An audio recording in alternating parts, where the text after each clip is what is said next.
Welcome, Shalom.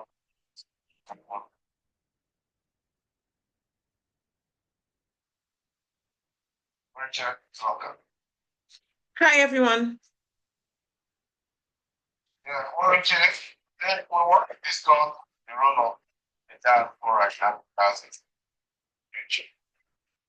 Yeah, for all African immigrants, one of the most important things is that even though we are here in America, most times our hearts and our being and our soul is still back. We we don't forget where we come from and what the reason we still contribute to the discourse in Africa. In many times, like we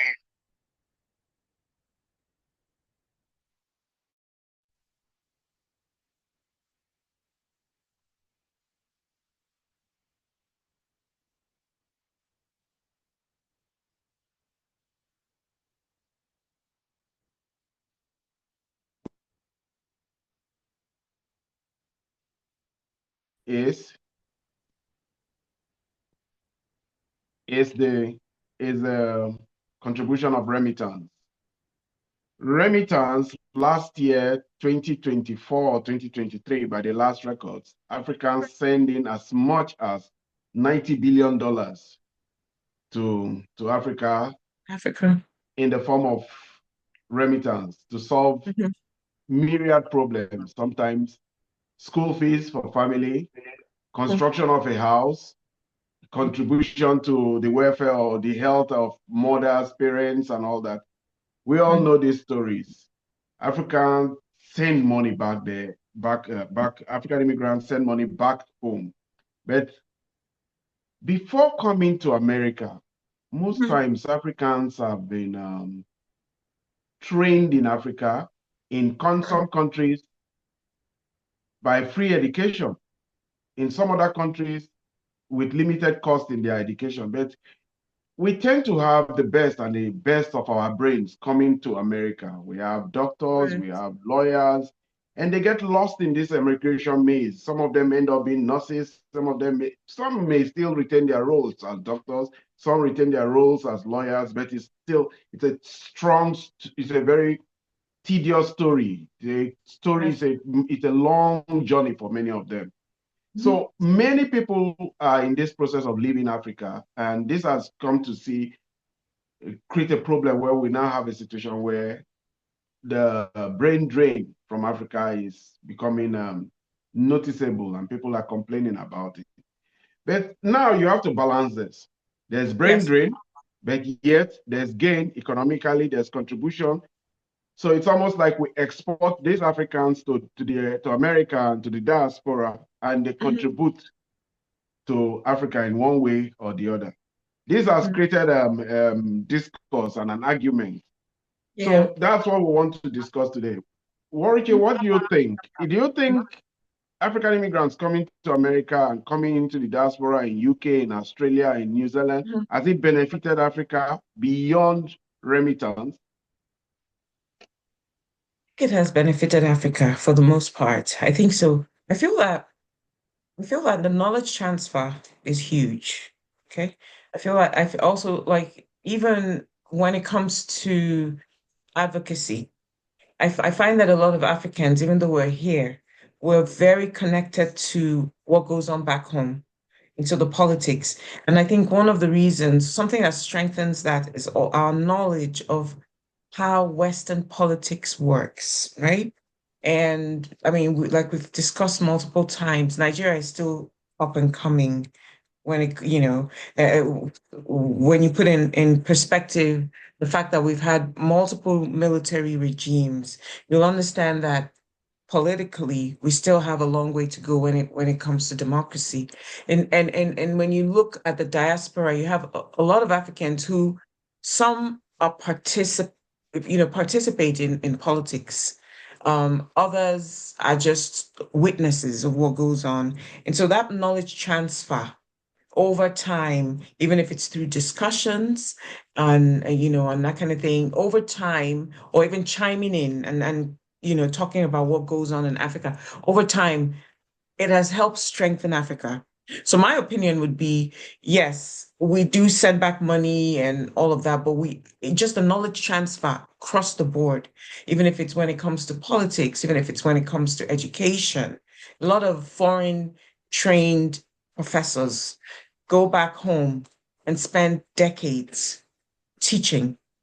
And that's very essential because I mean education is key to everything, so knowledge transfer is one of the powerful ways that people in diaspora give back and make the process valuable to the country if that makes any sense. Yeah. Yeah. The discourse here now is that for what Africa gains, Mhm. is it what Africa loses? Because many I think that times it we are is worth losing our it, middle class. We are losing no the people doubt. who have been trained and who are skilled as accountants and all that. Is it worth it? It's worth it for a period of time because, again, like we said, we're barely 64, 65 years old. This transfer at this time, even though it's not the skilled labor, even though for the most part it's more money being given than actual presence, but it works for a little bit. It will work for a little bit for at least another couple of decades. It's worth it in the long run. If you look at it from a short-term perspective, okay, maybe you might worry that we are not doing the work back home. We're doing the work here in a foreign land as opposed to back home.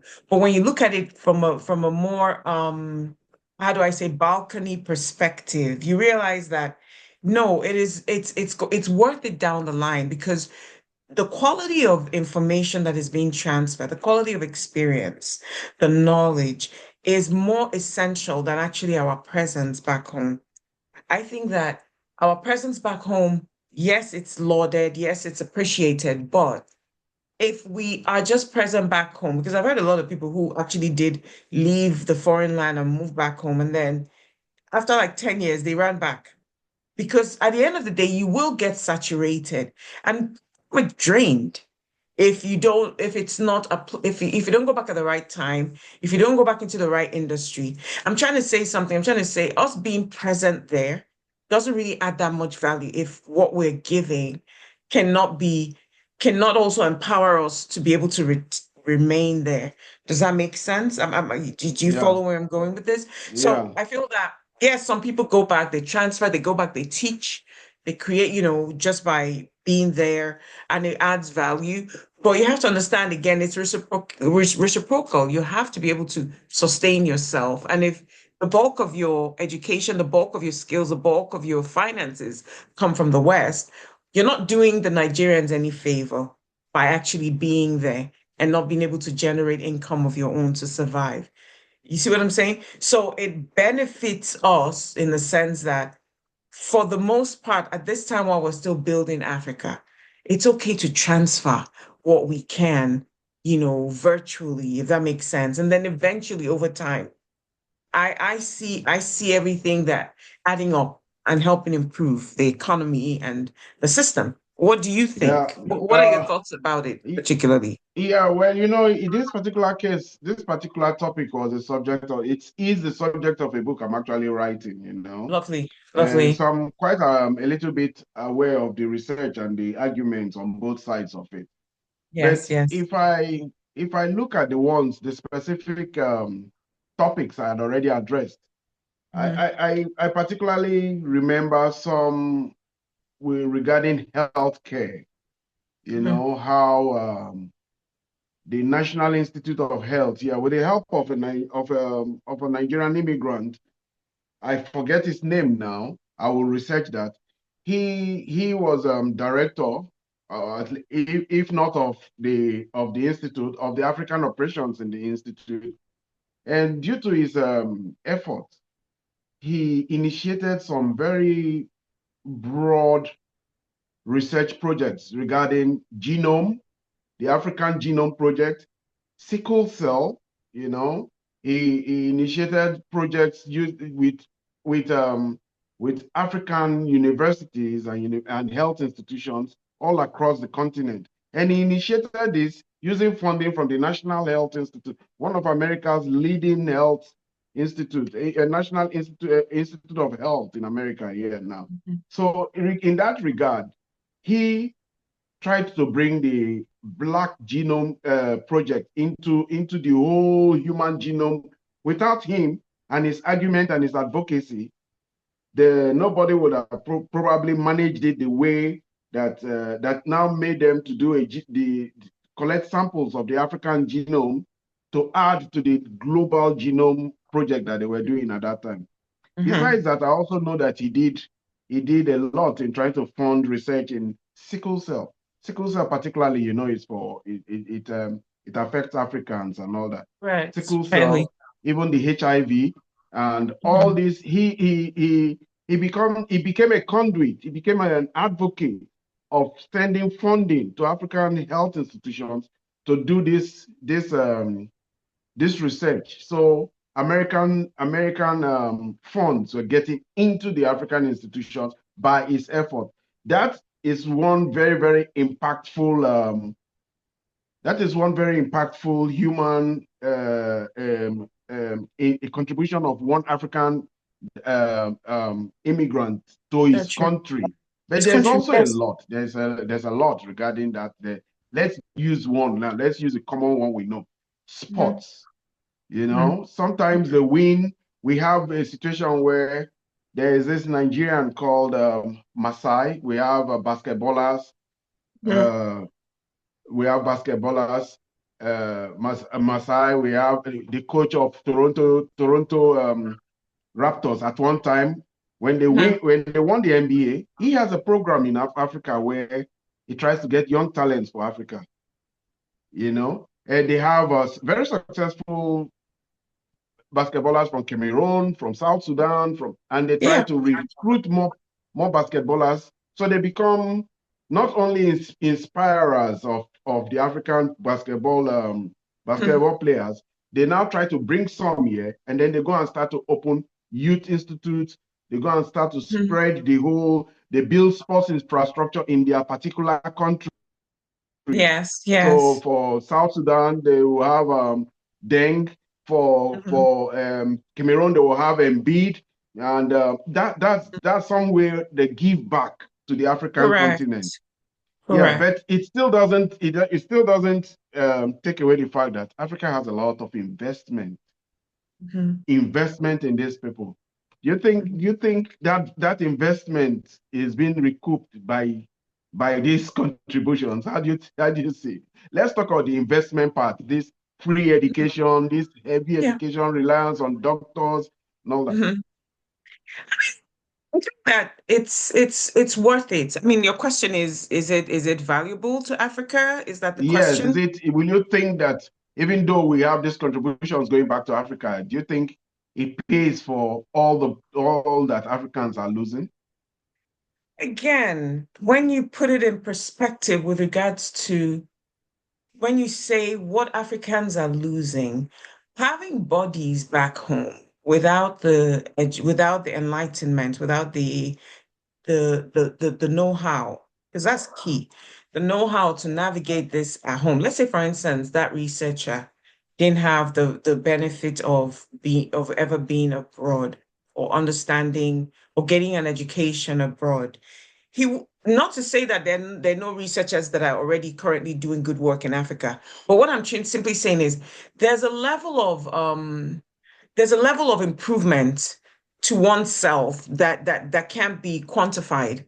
And so when you say is Africa suffering from having most of these people out there, is there a benefit? No, it balances itself out. The awareness is needed back home. For a period of time, yes, he was away, and then eventually he came back. It's like a lot of people who gain all the education and knowledge and skills and move back. So what I'm saying is it doesn't, I would never look at it like, I would never quantify it as a loss to Africa, simply because you being in Africa, like when I was in Nigeria, I was there 20 years ago. My knowledge today, based on living here, I think that again, based on perspective and based on being able to see how things operate in a different location, I can go back there and begin to help Nigeria even better than if I never left 20 years ago. And so the point I'm making is his contribution is valued and valuable because he came here, he gained from here, and he took it back when the time was right. Now, there's going to be no way to say, oh, all of you must go back. Some people have decided that Nigeria is never go or Africa is never going to be their homeland because they've resettled here, they have family here. So unfortunately, there's no way to say to everybody, you must give back to your community. But even if out of 100 people who travel, 5 people go back, they're still empowering Africa. And I look at it like it's never a loss, it's always a gain. Again, if they had stayed back, the knowledge would have been very limited and stagnated, if that makes any sense. And so there is Yeah. benefit to the continent if when you bring not just Western education, when you bring again another way of seeing, it's really key. So that would Yeah. be my Yeah, I would want to talk about the entrepreneurship, particularly for those people who go back to Africa and build real estate, yes. Yes. and hotels, and they try And to bring best hotels. practices. When one lives in the subdivisions in Mhm, America here now, and they call it subdivisions, we call it estate in Nigeria. I don't know what they call mhm, it in Kenya, in Uganda, but mhm, in the course of my publications, I've come to find out that the Kenyans also have real active real estate investors in Nairobi, in many other places, and they mhm, replicate the models they find in America. Yeah.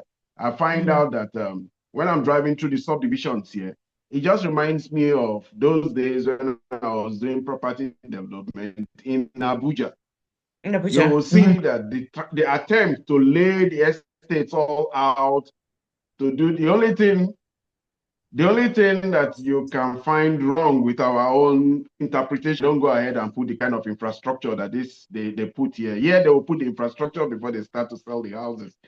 Mhm. And the same thing too, when you see them build hotels, they take the best practices as you would find in a hotel here and try to replicate it in Correct. Africa. And, And and, I, and let's not forget that for many countries also these days, we may mhm, understate the remittance as we did in the beginning, but the mhm. remittance is still significant because it's foreign exchange. It is real hardcore dollar that you're sending back Yes. home, It has and a that higher is value the at this time. lifeline for many, many countries. For a country like Nigeria, there was a time when our remittance, I think for Nigeria, our remittance averages between 20 to 25 billion dollars, which is Mhm. significant to a Makes a degree, difference. almost at Yes. par with oil. You Hmm. know, for many people won't know this, but Egypt is the largest contributor of remittance to their country. I will Lovely. know because I've lived in the Middle East in Saudi Arabia, Hmm. and that whole place is populated by Egyptians. Correct. So when I was looking through the data of remittance, African countries sending back remittance, you see Hmm. that the Egyptians are the number one in the world in Africa with Hmm. almost $30 billion. I think any ranging from 25 to 30 billion, depending on how it Hmm. turns out. Because they have a large diaspora in the Middle East, in Kuwait, in Saudi Arabia, in Hmm. UAE, and all that. Not as much in America, yeah, as we have. We tend to have in America and Hmm. in UK, in Australia, and all that. So the remittance is very significant to some countries, especially that find difficulty in getting foreign exchange. Not everybody has oil, not every African country. I think it will even be more significant to a country like Ghana, where Hmm. their commodity price, which is their commodity, which is although they now have oil and they also have gold, but the Ghanaian population back in America, yeah, is very, very active in this To in sending back remittance, just like the Senegalese too, very active in sending back remittance. The Kenyans.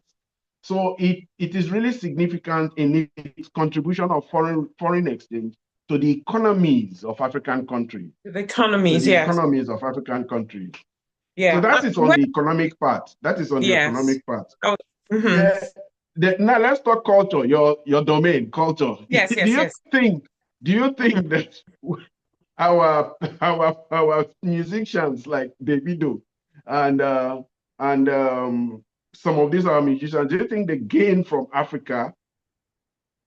Okay. Did they bring from Africa to America, or did they get something from America that they sent back to Both Africa? ways. Both Both ways. ways. Yes, definitely. I mean, when you say did they gain from Africa, obviously the culture, you know, their way of being is all African. So that I would say in and of itself is, they gained just by merit, but by just by being African, they gained that. And then, so I think that if we're looking at it from a standpoint of even loss, and not to put the musicians out of this conversation for now, I just want to refer to our children. I think that if there's a loss to Africa, it would be the loss of culture for the children who are born here or raised here, who over time could potentially have a disconnect with the culture back home. So when you talk about remittance and whether the remittance adds value, yes, it does. That's economic. But when you talk about in terms of the culture, there's a loss. One might say not a total loss because they're gaining another culture here. But when you look at it based on what happens in Africa and over time, how there's the generational, should I say value, this value of it. Yes, there is a loss because, like, for instance, my daughter was having a conversation with me the other day, and she wants to learn Pidgin English, she wants to learn Igbo, because it's more, I want to say it's more popular these days, just based on even social media, and then them being able to see their friends and see people who speak and who have access, and and also it's also pride of ancestry as well. They've gotten to an age where they actually genuinely appreciate their culture.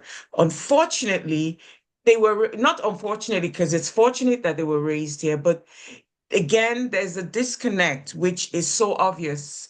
For the most part, they've had the food, they've watched me, they know the clothing, they know all of that, but the disconnect remains. So the loss to Africa would be the fact that her children or the children of her children are further away from her, even though there's still the love that resides, but they're further away from the traditions and the culture. So when you talk about the Afrobeat and the musicians, the good part of it is that a lot of them were raised back home, right? And some of them, even the ones that were raised here, like for instance, what's his name? You know him, he's Nigerian, Jidena. Jidena was raised here, but he also Even has Davido was raised there. Davido was raised there. Davido was born here and stayed for a little He bit and was then moved. born here. Yeah. But I think Don Jazzy had some time in America. Don in Jazzy America, went back to Nigeria to become who he yes, is now. correct. There's a similarity, which is a desire for the motherland, the recognition of the motherland, which it goes without saying why their music, represents it the way it does.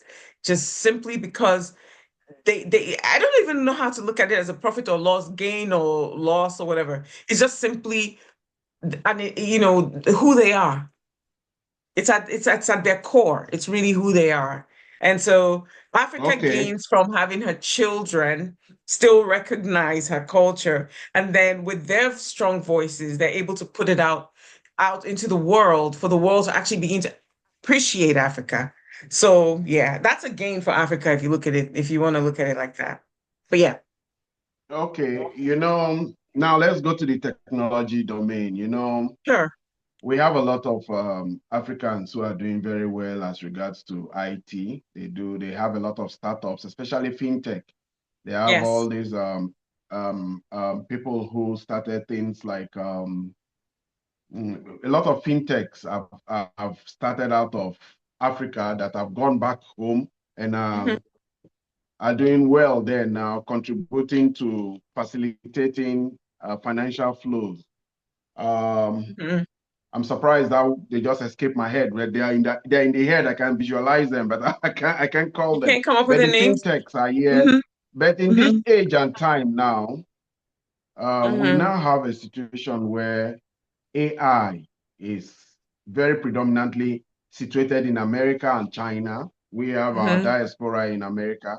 I doubt Hmm. if we have any diaspora at all in China. We do have, but they are Hmm. in mainly the trading cadre mainly in Guangdong area of China.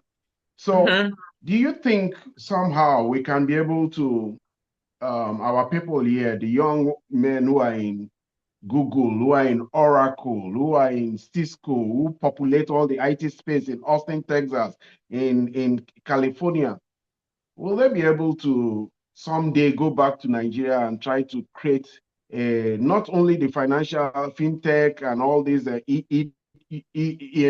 education tech hubs they are doing in Yaba, in Lagos, but Hmm. take AI, take machine learning, take ChatGPT, take advanced machining, CNC machining, all these Hmm. things that are the talking points of modern day America.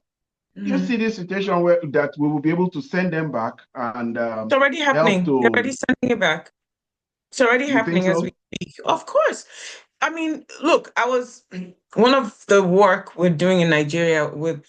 So I was speaking with a girl. She just gained a scholarship from our organization, and I was asking her how, because she just, her high school scholarship, and I was asking her what she wants to do going forward. She's like, "Oh, she wants to go into I think it was coding or data analytics or something."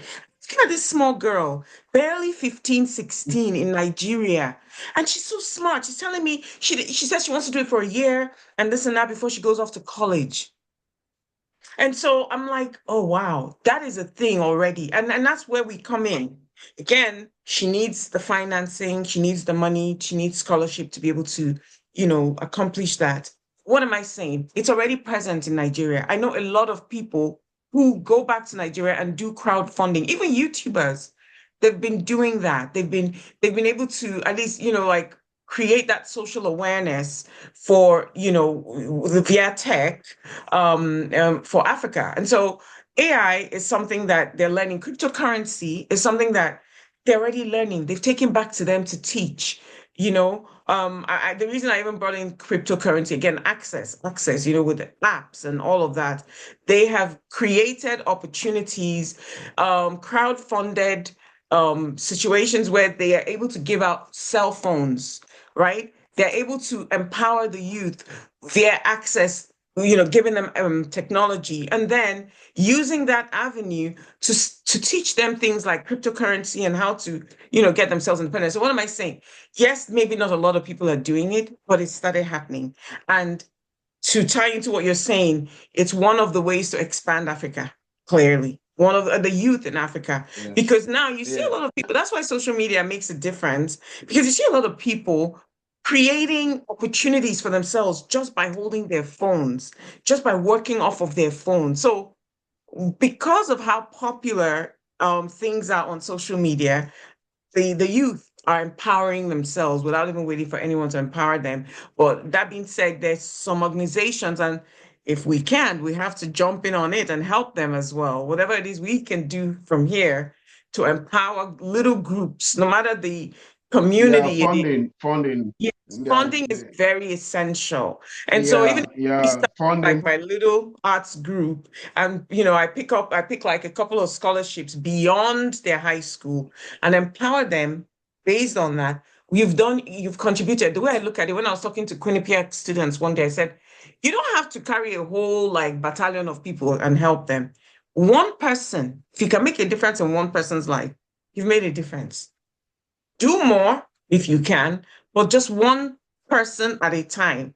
And so when we look at it, you look at it, you have that bite-sized approach to it, to solving the problem. I don't know. I've gone from talking about fintech to advocating. Oh, no, no, no. It is, this discussion you're talking now about solving the Mhm, problem reminds mhm. me of a friend's son I used to know who was part of Andela.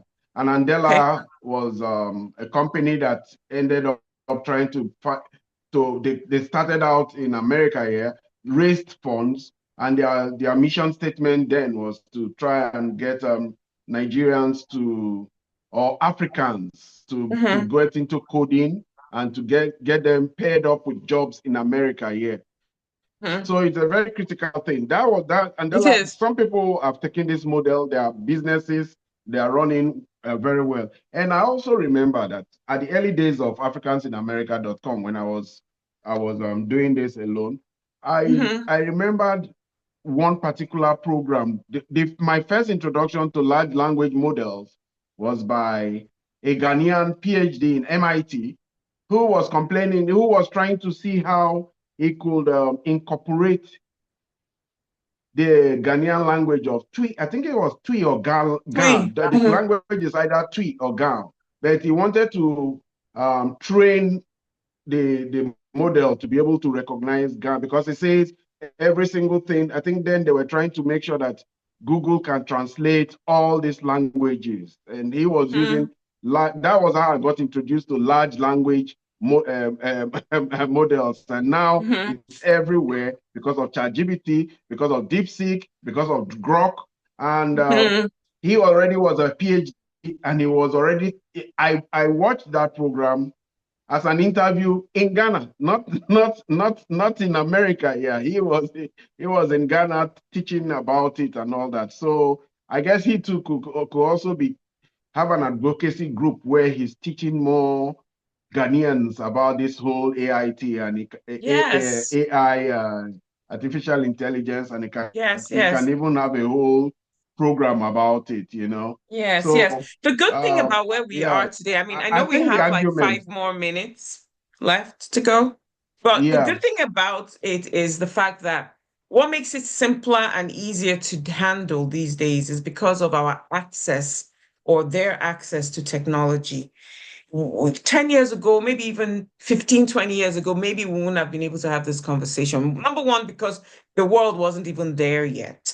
But even if the world was there, the access for them would have been difficult. But there was this great communication expansion in Africa within the past 20 years that helped improve. Thanks to WhatsApp, you can make calls to Africa now without even needing to buy cards and stuff like that. So I think that we must give credit where credit is due and say the communication system made that it was like a leap, an overnight leap for the entire African. I want to focus on the youth, for the youth, and being able to grant them access. And so I think that our job again, because we're tying it into this conversation about how can we, the diaspora, or how does the diaspora benefit Africa, right? I think that it's an ongoing conversation. It never dies. It has to keep going. It's not something you do one day and then you could take a break, catch your breath, but come back to, because again, that economy depends on us.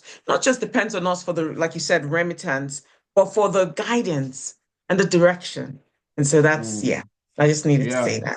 I, Mhm. I guess the contributions of the diaspora is very significant. That's why Correct. many countries have diaspora commissions or diaspora ministries or agencies that engage with the diaspora, try to attract investment from the diaspora, try to facilitate um, diaspora home country engagements and all those things. Mhm. Because even though we Africans may not usually, we don't have the assistance that we are supposed to be getting from the home country.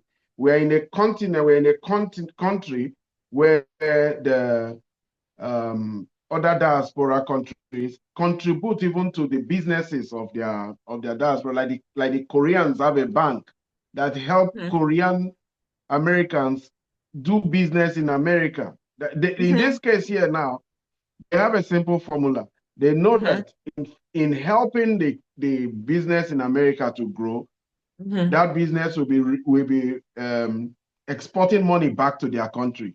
So the Mhm. mindset of the Africans now is to take, but uh, the African countries is to take, but they can also help in developing the businesses, the enterprises, help in paving the settling process for many African diaspora because ultimately they benefit their continent.